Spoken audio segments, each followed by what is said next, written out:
Hello students, आप सभी का मेरे यूट्यूब चैनल एजुकेशन एक्सप्रेस पर हार्दिक स्वागत है।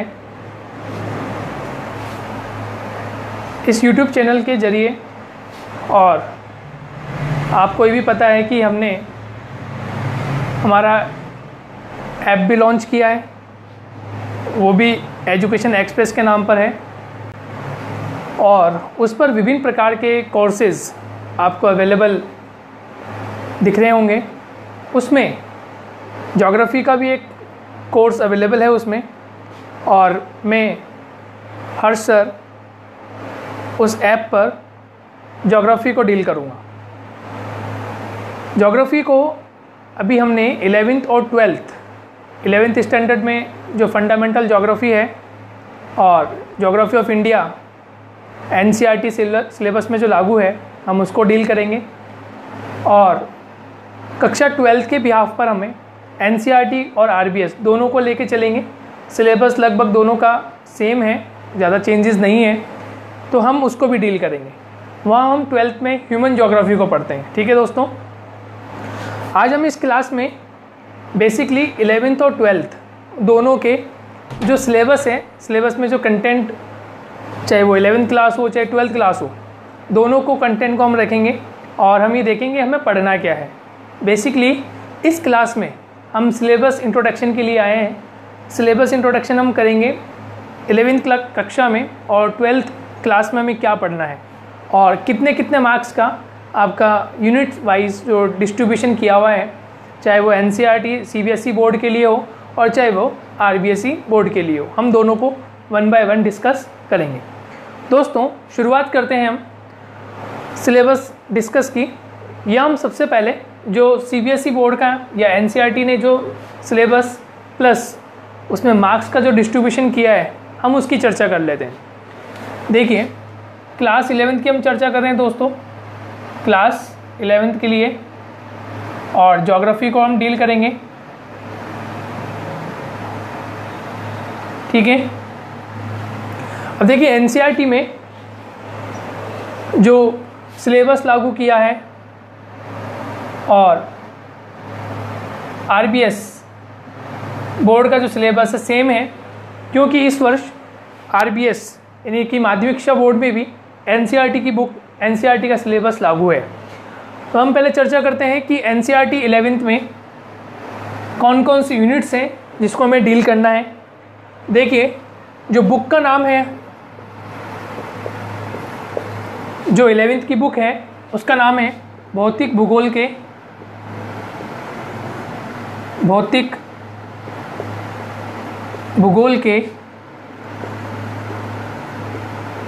मूल सिद्धांत। भौतिक भूगोल के मूल सिद्धांत मतलब फंडामेंटल ऑफ ज्योग्राफी। यहाँ हम बेसिकली क्या सीखेंगे कि जो फिजिकल ज्योग्राफी है, जो भौतिक भूगोल होता है, उसमें कौन कौन से चैप्टर्स को, कौन कौन से सिद्धांतों को, कौन कौन से आयामों को, अप्रोचेस को पढ़ाया जाता है, हम यहाँ उसकी चर्चा करेंगे। जैसे यूनिट 1 में जो यूनिट इसकी फर्स्ट यूनिट है, उस फर्स्ट यूनिट में सबसे पहले दिया हुआ है कि जो सामान्य भूगोल होता है, जनरल ज्योग्राफी होती है, उसको हम डिस्कस करेंगे। यानी कि नंबर 1 यूनिट में सामान्य भूगोल।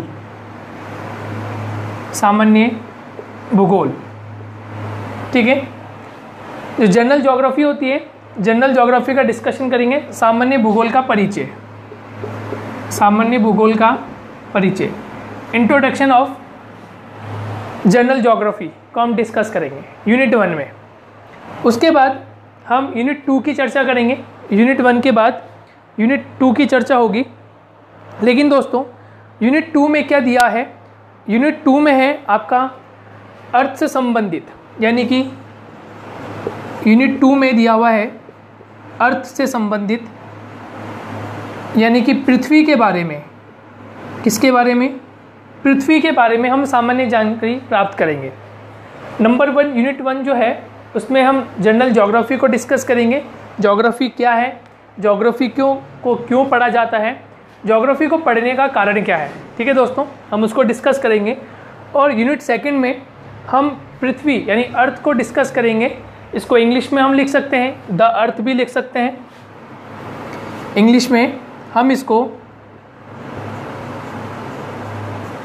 द अर्थ भी बोल सकते हैं, ठीक है।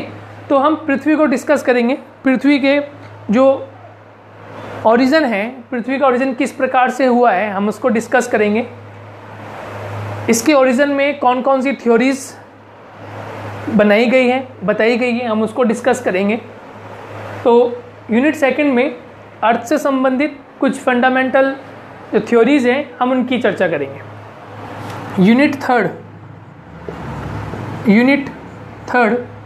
यूनिट थर्ड का जो संबंध होगा वो होगा लैंडफॉर्म से। किससे होगा दोस्तों? लैंडफॉर्म से। यानी कि लैंडफॉर्म्स क्या होते हैं कि इस पृथ्वी पर जो भी भूदृश्य आपको दिखाई देते हैं, जैसे फॉर एग्जांपल हम चर्चा करें, दो पैटर्न पर चर्चा करते हैं। एक होता है महाद्वीप व महासागर, यानी कि कॉन्टिनेंट्स और ओशन की हम चर्चा करेंगे। ये लैंडफॉर्म्स में इनको डिनोट किया जाता है, लैंडफॉर्म्स में रखा जाता है महाद्वीप और महासागर। किस तरह महाद्वीपों का निर्माण हुआ, ओरिजिन ऑफ कॉन्टिनेंट्स, हम उनकी चर्चा करेंगे। थ्योरीज बेस्ड ओशन की चर्चा करेंगे कि इस पूरी पृथ्वी पर, ठीक है, इस पूरे धरा पर कौन कौन से महासागर हैं, कहाँ कहाँ स्थित हैं, हम उनकी चर्चा करेंगे। उनका फॉर्मेशन कैसे हुआ, हम उनकी चर्चा करेंगे। और उसके बाद लैंडफॉर्म्स में हम ये भी चर्चा करते हैं कि महाद्वीप और महाद्वीप व महासागर बनने के बाद पर्वत, पठार व मैदान, इनका निर्माण हुआ। ठीक है दोस्तों, पर्वत, पठार और मैदान मतलब माउंटेन, प्लेट्यू और प्लेन्स। इस पूरे वर्ल्ड में कहाँ कहाँ पर्वत यानी माउंटेन्स कहाँ कहाँ पाए जाते हैं, पठार, प्लेट्यू रीजन कहाँ कहाँ डिवाइडेशन है, और प्लेन्स कौन कौन से रीजन में। तो महाद्वीप पढ़ना है हमें, महाद्वीपों के बारे में पढ़ना है, महाद्वीपों का ओरिजिन कैसे हुआ, ओरिजिन ऑफ कॉन्टिनेंट्स, ठीक है, ओरिजिन ऑफ ओशन, इनके बारे में हम चर्चा करेंगे। और फिर महाद्वीप पर बनने वाले पर्वत, पठार और मैदानों की चर्चा करेंगे। हम ये देखेंगे कि इनका डेवलपमेंट कैसे हुआ। हम इसको पढ़ते हैं यूनिट थर्ड लैंडफॉर्म्स में। ठीक है दोस्तों, यहाँ तक आपको समझ में आ गया होगा। 3 यूनिट्स हमारी कवर हो गई। यूनिट नंबर 1 जनरल ज्योग्राफी को हम पढ़ेंगे। यूनिट सेकंड में हम अर्थ को पढ़ेंगे, अर्थ के फंडामेंटल को पढ़ेंगे, और यूनिट थर्ड में हम लैंडफॉर्म्स को पढ़ेंगे। यूनिट 4 जो होगा वो यूनिट 4 क्लाइमेट से संबंधित है। ठीक है दोस्तों, यूनिट 4 में हम क्या पढ़ेंगे, यूनिट 4 में हम पढ़ेंगे क्लाइमेट। यूनिट 4 में हम क्या पढ़ेंगे दोस्तों, क्लाइमेट, यानी कि इसको बोलते हैं हम जलवायु। क्या पढ़ते हैं दोस्तों, जलवायु में प्रमुख चीज़ों की हम अध्ययन करेंगे कि जलवायु में ऐसे कौन से तत्व हैं जिसके माध्यम से जलवायु प्रभावित होती है। किसी क्षेत्र के मौसम में परिवर्तन होता है, ऋतुओं में परिवर्तन होता है, तो कौन कौन से ऐसे कारक हैं, कौन कौन से ऐसे एलिमेंट्स हैं जिसके माध्यम से जलवायु प्रभावित होती है, हम उसकी इसमें चर्चा करेंगे। दूसरा, क्लाइमेट का जो सीधा संबंध होता है वो सीधा संबंध होता है एटमॉस्फेयर से। ठीक है, तो यहाँ एटमॉस्फेयर की भी हम थोड़ी बहुत चर्चा वहाँ पर भी होगी कि एटमॉस्फेयर क्या है, एटमॉस्फेयर में कौन कौन सी लेयर्स होते हैं, तो स्ट्रक्चर ऑफ एटमॉस्फेयर की चर्चा करेंगे। वायुमंडल की संरचना की भी हम अध्ययन करेंगे। तो वो सब सम्मिलित किस्म हो जाएगा, वो सब क्लाइमेटोलॉजी में सम्मिलित किया जाता है या जलवायु में सम्मिलित कर लिया जाता है। यहाँ तक तो हमने चर्चा कर ली यूनिट 4 तक। और यूनिट 5 में हम जो चर्चा करेंगे, यूनिट 5 में चर्चा होगी हमारी ओशन की। ठीक है, किसकी चर्चा होगी, यूनिट 5 में ओशन की। यूनिट 5 ये हम चर्चा करेंगे ओशन की, यानी कि महासागरों की। किसकी चर्चा करेंगे दोस्तों, महासागर की चर्चा करेंगे कि महासागर कौन कौन से हैं। जैसे हम पढ़ते हैं प्रशांत महासागर, अटलांटिक महासागर, हिंद महासागर, हम उसकी चर्चा करेंगे महासागरों की। और महासागर में कौन कौन से पर्वतों का, पठारों का या मैदानों का निर्माण हुआ, किस प्रकार से हुआ, उनका स्ट्रक्चर किस प्रकार से है, उनका रिलीफ फीचर्स किस प्रकार से, उनकी ओशन जो बॉटम्स होता है वो किस प्रकार से, हम उसकी चर्चा करेंगे ओशन में, यानी महासागर में हम उसकी चर्चा करेंगे। और लास्ट पार्ट जो आपका 6th यूनिट होगा वो होगा life on the earth. Last part जो होगा आपका यूनिट 6 जो होगी वो होगा आपका life of the earth. Life of the earth यानी कि पृथ्वी पर जीवन। तो पृथ्वी पर जीवन किस प्रकार से है हम उसकी चर्चा करेंगे। Life on the earth. हम उसकी चर्चा करेंगे पृथ्वी पर जीवन किस प्रकार से है। तो इस प्रकार से दोस्तों हम भौतिक भूगोल के मूल सिद्धांत यानी फंडामेंटल ऑफ फिजिकल ज्योग्राफी में 6 यूनिट हमारी कवर होगी। यूनिट नंबर 1 जनरल ज्योग्राफी संबंधित है। यूनिट 2 अर्थ से संबंधित है। यूनिट 3 जो है ये आपका संबंध रखती है महाद्वीप और महासागर से, origin of continents and ocean. And number 4 unit climate से संबंध रखती है, क्लाइमेट हम इसमें देखेंगे। उसके पश्चात यूनिट 5 ओशन से संबंधित, महासागरों संबंधित है। और यूनिट 6 जो है वो आपकी लाइफ ऑन द अर्थ यानी पृथ्वी पर जीवन कैसा होता है उससे संबंध रखती है। इसके अलावा आपका एक पोर्शन और आता है मैप एंड डायग्राम, मानचित्र और मैप एंड डायग्राम, मानचित्र और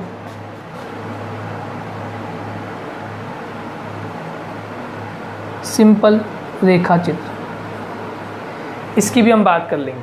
ठीक है, तो यूनिट 1 to 6 तक यदि हम देखें, यूनिट 1 to 6 तक, इस यूनिट में आपके लगभग 30 मार्क्स के क्वेश्चन पूछे जाएंगे। कितने मार्क्स के? 30 मार्क्स। ठीक है दोस्तों, यूनिट 1 2 3 4 5 6 ये 6 यूनिट जो है 1 to 6 यहाँ से आपसे 30 मार्क्स के क्वेश्चन पूछे जाएंगे। ओके, और यूनिट जो लास्ट वाली है, हालांकि इसको यूनिट का नाम नहीं दिया, लेकिन इसमें हम पढ़ेंगे मानचित्र और रेखा चित्र। मानचित्र और रेखा चित्र ये जो यूनिट होगी, इस यूनिट से आपके से 5 मार्क्स के क्वेश्चन बनेंगे। कितने मार्क्स के? 5 मार्क्स। इस प्रकार से आपका जो बुक नंबर 1 है, बुक नंबर 1 जो है भौतिक भूगोल, ये टोटल कितने मार्क्स की हो जाएगी? टोटल हो जाएगी 35 मार्क्स की। ठीक है दोस्तों, कितने मार्क्स की हो जाएगी? 35 मार्क्स की टोटल बुक आपकी हो जाएगी और हम इसको पूरा कंटेंट हम इसको पूरा कर लेंगे। तो ये तो हुआ आपका बुक नंबर 1। ये बुक नंबर 1 को हमने डिस्कस कर लिया। इसमें जो मेन यूनिट्स हैं हमने उसको डिस्कस कर लिया है। आप चाहें तो इसका स्क्रीनशॉट ले लीजिए और फिर उसके बाद हम इसका जो सेकंड पार्ट है यानी इंडिया का जो हम पढ़ते हैं, इंडिया का फिजिकल और एनवायरनमेंट पढ़ते हैं, हम उसके बारे में भी डिस्कस कर लेते हैं कि उसमें कौन कौन से यूनिट्स को शामिल किया गया है। आप चाहें तो उसका स्क्रीनशॉट ले सकते हैं। ठीक है दोस्तों, अब सेकंड बुक की बात करते हैं। और सेकंड बुक जो है वो सेकंड बुक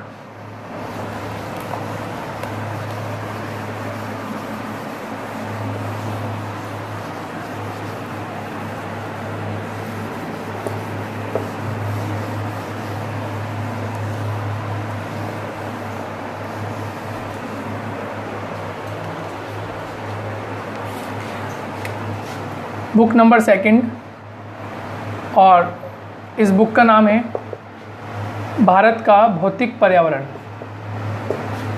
भारत का भौतिक पर्यावरण। दोस्तों इसमें हमें क्या सीखना है? पहले हम पढ़ रहे थे फिजिकल ज्योग्राफी को, लेकिन फिजिकल ज्योग्राफी में हम थ्योरीज पढ़ रहे थे। उसमें हम ये फर्स्ट बुक में देख रहे थे कि किस प्रकार से अर्थ का ओरिजिन हुआ, ज्योग्राफी को क्यों पढ़ा जाता है। उसके बाद हमने पढ़ा origin of continents and ocean, महाद्वीप और महासागर निर्माण कैसे हुआ, जलवायु क्या होती है, हमने उसकी चर्चा की। लेकिन अब हम पढ़ेंगे सेकंड बुक में भारत के बारे में। भारत के बारे में डिस्कस करेंगे कि भारत का भौतिक पर्यावरण कैसा है। तो नंबर 1, इसमें जो यूनिट नंबर 1 है वो यूनिट नंबर 1 जो है उसमें पढ़ेंगे परिचय। यूनिट नंबर 1 में क्या है? परिचय, इंट्रोडक्शन। क्या है दोस्तों? इंट्रोडक्शन। देखिए इंट्रोडक्शन किसका? भारत का। इंट्रोडक्शन किसका पढ़ना है? भारत का पढ़ना है। कि इसमें हम पढ़ेंगे भारत की लोकेशन क्या है, भारत कौन से महाद्वीप में है, भारत जिस महाद्वीप में आता है उस महाद्वीप में भारत की लोकेशन कहाँ है, भारत के पड़ोसी राज्य कहाँ कौन कौन से हैं, भारत कितने अक्षांश और कितने देशांतर में स्थित है, ठीक है, भारत की धरातली सीमा या धरातली स्वरूप कैसा है, साथ ही साथ समुद्री जो सीमा है वो किस प्रकार की है, कितने द्वीप हैं, कितनी लंबाई है, कितनी चौड़ाई है, इसके बारे में अध्ययन करेंगे हम इंट्रोडक्शन में। यानी सेकंड बुक जो है वो उसका जो टाइटल नेम है वो नेम है इंडिया, भारत का भौतिक पर्यावरण, यानी कि फिजिकल एनवायरनमेंट पढ़ेंगे, किसका हम, भारत का पढ़ेंगे। और उसका जो फर्स्ट पॉइंट होगा वो होगा परिचय, इंट्रोडक्शन, भारत के बारे में हम कुछ बेसिकली इंट्रोडक्शन हम करेंगे, इंट्रोडक्शन हम पढ़ेंगे। नेक्स्ट यूनिट सेकंड का संबंध होगा भौतिक स्वरूप से। यूनिट नंबर सेकंड जो है वो भौतिक स्वरूप है, फिजिकल एलिमेंट्स, या इसको बोलते हैं फिजियोग्राफी, इसको एक नाम और देते हैं फिजियोग्राफी, ये नाम दे सकते हैं फिजिकल एलिमेंट्स, फिजिकल एलिमेंट्स। ठीक है दोस्तों, फिजिकल एलिमेंट्स या फिजियोग्राफी हम इसको नाम दे सकते हैं, भौतिक स्वरूप के बारे में हम चर्चा करेंगे। और इसका जो यूनिट थर्ड होगा उस यूनिट थर्ड में हम 3 चीज़ों को डील करेंगे। यूनिट थर्ड में हम 3 चीज़ों को पढ़ेंगे। नंबर 1 भारत की जलवायु पढ़ेंगे, क्लाइमेट ऑफ इंडिया। नंबर 2 हम पढ़ेंगे इसमें वनस्पति, वेजिटेशन को पढ़ेंगे। और नंबर 3 को पढ़ेंगे हम सॉइल यानी मृदा। और ये सब चीज़ें जो भी पॉइंट्स हमने अभी तक डील किए हैं, ये सारे पॉइंट्स हम मैप पर डिस्कस करने वाले, मैप पर डिस्कस करेंगे कि कौन सी फिजियोग्राफी कहाँ पर स्थित है, चाहे इंडिया के लेवल पे पढ़ रहे हो, चाहे हम फिजिकल लेवल पर हम उसके पढ़ते हैं। तो यूनिट 1 में परिचय भारत का, वो हम विथ मैप पढ़ेंगे। फिजिकल कंडीशंस या फिजिकल एलिमेंट जो भी हैं, जो भी हमें पढ़ने हैं, वो विथ मैप पढ़ेंगे। और जो जलवायु, वनस्पति और मृदा है, ये भी हमें ऑन मैप ही पढ़ेंगे। पहले हम इसका थ्योरी पढ़ेंगे। थ्योरी पढ़ने के बाद यदि हमें लगता है कि मैप के साथ हमें उसे समझाना है तो मैप के साथ भी उसके हम समझा देंगे। तो ये 3 यूनिट है और यहाँ से आपसे कुल मिला के 30 मार्क्स के क्वेश्चन पूछे जाएंगे।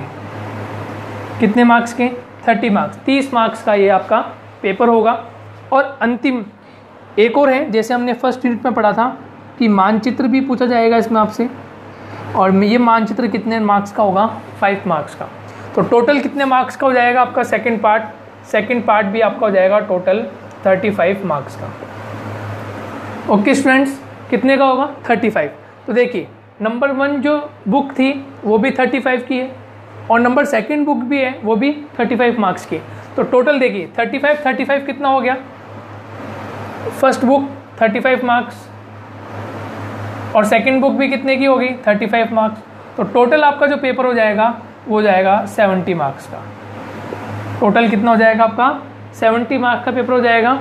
और लास्ट जो आपके 30 मार्क्स बचते हैं वो आपके सेक्शनल मार्क होते हैं, वो स्कूल से आपको मिलते हैं। ठीक है दोस्तों, तो देखिए इस प्रकार से हमने कक्षा 11th का जो NCERT बेस्ड सिलेबस है, जो CBSE स्कूल्स में लागू है या जो अब RBS में भी लागू हो गया है, तो उनका जो पेपर सेट होगा वो 70 मार्क्स का जो पेपर इस तरह से डिवाइडेड किया गया है। पार्ट 1 में हम फिजिकल ज्योग्राफी के बारे में पढ़ेंगे और पार्ट 2 में हम यहाँ पर फिजिकल एनवायरनमेंट के बारे में पढ़ेंगे इंडिया के रेस्पेक्ट में।